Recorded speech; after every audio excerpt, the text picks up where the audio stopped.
నమస్తే. మనం రాశి ఫలాల్లో భాగంగా జులై మంత్ 2025 ఎలా ఉందో మనం చూద్దాం.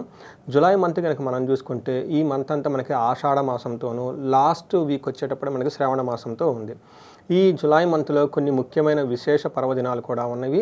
అవి ఎలాంటి రాశి వాళ్ళైనా సరే ఖచ్చితంగా మిస్ అవ్వకుండా మీకు తగిన విధంగా గనక విశేషమైన దిశల్లో పూజలు గనక చేసుకుంటే చాలా బాగుంటుంది. అందులో ముఖ్యంగా ఫస్ట్ మనకి వారాహి నవరాత్రులు జరుగుతూ ఉన్నవి. ఇవి మనకు వచ్చేటప్పుడు జులై 4th వరకు ఉన్నాయి. ఆల్రెడీ కనుక ఎవరైనా కనుక స్టార్ట్ చేసి ఉంటే స్టార్ట్ చేయండి.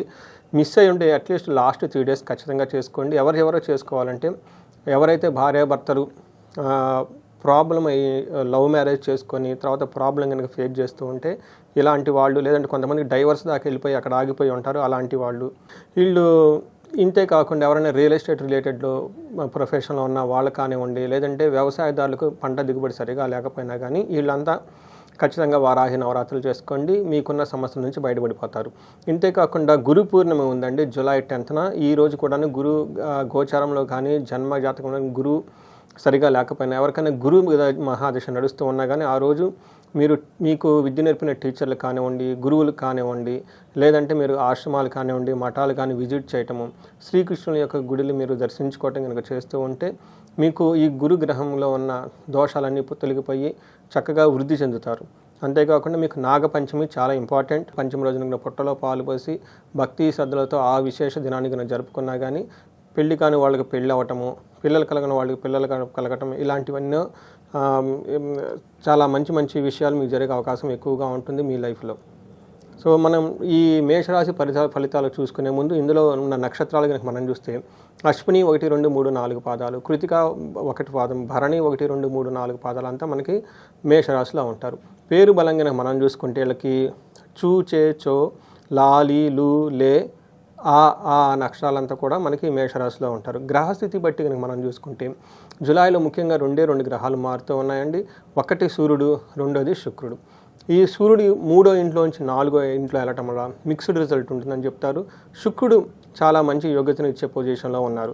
ఇప్పుడు మనం గ్రహస్థితి కనుక మనం చూసుకుంటే వీళ్ళకి సూక్ష్మ గోచారము, లఘు గోచారం అన్న కాన్సెప్ట్ ప్రకారం కనుక చూసుకుంటే జులై మాసం అంతా వీళ్ళకి అగౌరవం జరిగే సంఘటనలు ఎక్కువగా ఉంటుంది. మీకు ధనం రావాల్సింది రాదు, అలానే కూడా మీకు విపరీతంగా ధనం అయితే ఖర్చు ఏమి కాదు. ఓవరాల్గా కనుక చూసుకుంటే ఫైనాన్షియల్గా చాలా బెనిఫిట్ ఉంటుంది, మంచి ప్రాఫిట్ ఉంటుందని మీరు తెలుసుకోవచ్చు.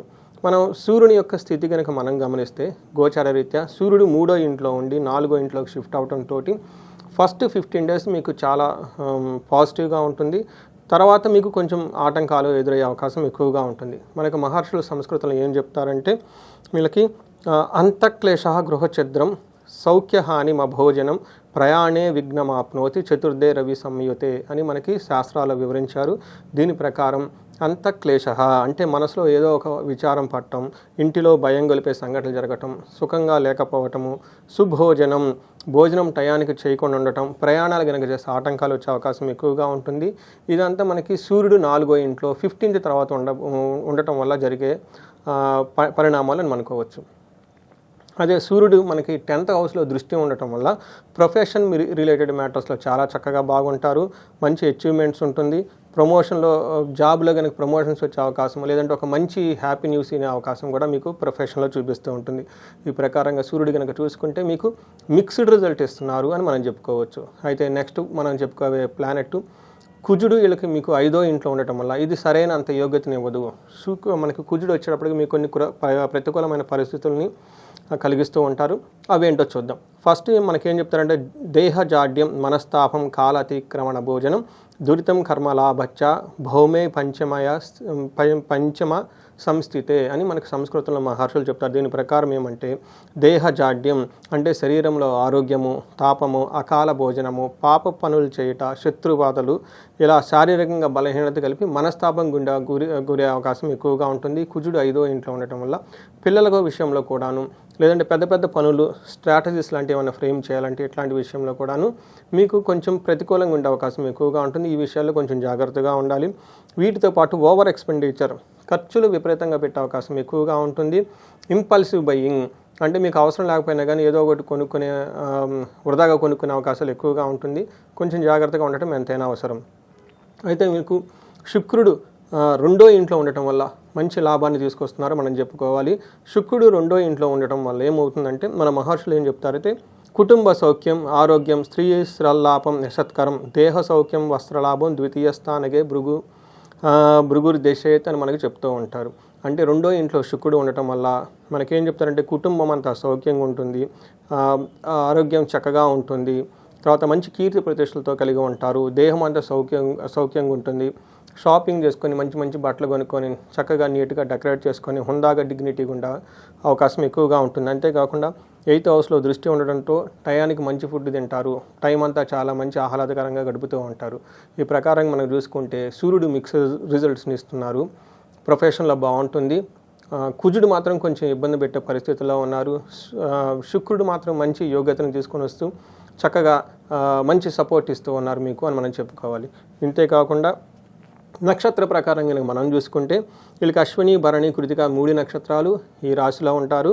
వీళ్ళకి అశ్విని నక్షత్రం కనుక చూసుకుంటే వీళ్ళకి పాజిటివ్ సైడ్లో జయప్రదంగా ఉంటారు, మంచి ధనలాభం చూపిస్తుంది. అంతేకాకుండా మంచి పార్టీలు, ఫంక్షన్లు అటెండ్ అయ్యి హ్యాపీగా టయానికి భోజనం చేస్తూ చక్కగా ఉంటారు. ఛాలెంజెస్ కనుక చూసుకుంటే వీళ్ళకి ధనహీనత, బంధనము అని మనకు 2 చూపిస్తూ ఉంటుంది. ధనహీనత అంటే టయానికి డబ్బు సరిగా లేకుండా ఇబ్బంది పడే అవకాశం ఎక్కువగా ఉంటుంది. బంధనము, బంధించబడినట్లు ఉండే పరిస్థితి కూడాను వీళ్ళకి ఎక్కువగా ఉంటుంది. ఇక్కడ బంధనం అంటే కన్ఫ్యూజ్ అయిన ఒక స్థితిలో ఉంటారు. ముందుకు ఎలా వెళ్ళాలి, ఎన్నికి ఎలా వెళ్ళాలి, ఎలాంటి డెసిషన్ తీసుకుంటే ఏమవుతుంది, ఇలాంటి మీకు ఒక సందిగ్ధత ఉండే పరిస్థితి అవసరం ఎక్కువగా కనిపిస్తుంది. ఈ సందిగ్ధత నుంచి మీరు బయటపడాలి అంటే మీకు బుధుడికి సంబంధించిన పరిహారాలు చేసుకుంటే చాలా చక్కగా ఉంటుంది. భరణి నక్షత్రం వారికి పాజిటివ్ నోట్స్లో కనుక చూసుకుంటే వీళ్ళకి జయప్రదంగా ఉంటుంది, ధనలాభం చక్కగా ఉంటుంది.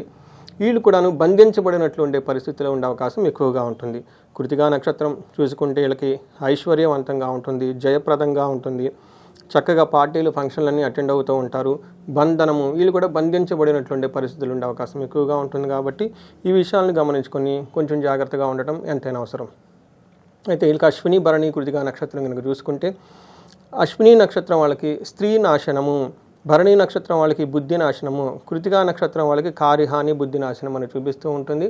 ఇక్కడ స్త్రీ నాశనం అంటే వీళ్ళ సరౌండింగ్స్లో ఎవరైనా కనుక ఒక లేడీస్ అది ఇంట్లో కానీ బయట కానీ ఉండి వాళ్ళు కొంచెం ఇబ్బంది పడుతూ వాళ్ళు ఇబ్బందికి గురి అవడం ద్వారా మీరు కొంచెం ఇబ్బందులు పడిపోయే అవకాశం ఎక్కువగా ఉంటుంది. అదేవిధంగా భరణి నక్షత్రం వాళ్ళకి రాంగ్ డెసిషన్ తీసుకునే అవకాశం ఎక్కువగా ఉంటుంది. పర్టికులర్గా ట్రాన్సాక్షన్స్ ఏవైతే జరుగుతూ ఉంటుందో ఆన్లైన్ షాపింగ్ కానివ్వండి, మనీ ట్రాన్స్ఫర్ కానీ ఇలాంటి విషయాల్లో మనీ డీలింగ్స్ చేసేటప్పుడు రాంగ్ ట్రాన్సాక్షన్ చేసే అవకాశం ఎక్కువగా ఉంటుంది. ఇది గమనించుకొని కొంచెం నిదానంగా ట్రాన్సాక్షన్స్ 1-2 సార్లు వెరిఫై చేసి డాక్యుమెంట్ల మీద సైన్ చేయటం, ట్రాన్సాక్షన్ చేయటం కనుక చేస్తూ ఉంటే చాలా బాగుంటుంది. అంతేకాకుండా కృతికా నక్షత్రం వాళ్ళకి కార్యహాని, బుద్ధినాశం 2 చూపిస్తూ ఉంటుంది. ఇక్కడ మీ రాంగ్ డెసిషన్ తీసుకోవడంతో ఒక పని ఆటంకానికి ఎదురయ్యి అది డిస్టర్బ్ అయ్యే అవకాశం ఎక్కువగా ఉంటుంది. సో ఈ ప్రకారంగా మనం నక్షత్రం ప్రకారం చూసుకున్నాం. ప్రతి నక్షత్రం వైజ్ ఇప్పటిదాకా మనం చర్చించుకోవడం జరిగింది. ఈ నక్షత్రం వాళ్ళకి ఎవరైతే కనుక ధనాన్ని గురించి ఇబ్బంది పడుతూ ఉన్నారో వీళ్ళు కుబేర పాశుపత అభిషేకం చేయించుకుంటే చాలా చక్కగా కలిసి వస్తుంది. ఎవరికైనా భార్యాభర్తల మధ్య గొడవలు కానివ్వండి, లేదంటే శత్రుత్వం కనుక ఎక్కువగా ఉంటే చండీ హోమం చేయించుకుంటే చాలా ఉంటుంది. ఇది కాకుండా ఇంకా వేరే ఇండివిజువల్గా జాతకాన్ని కనుక ఏమైనా మీకు ఛాలెంజెస్ ఉన్నా, లేకుంటే ఇంకా వేరే విషయాలు ఏదైనా క్లారిటీ కావాలన్నా కానీ సో మీరు ఈ క్రింది కనిపిస్తున్న నెంబర్కి మీరు సంప్రదించవచ్చు నన్ను. ధన్యవాదాలు.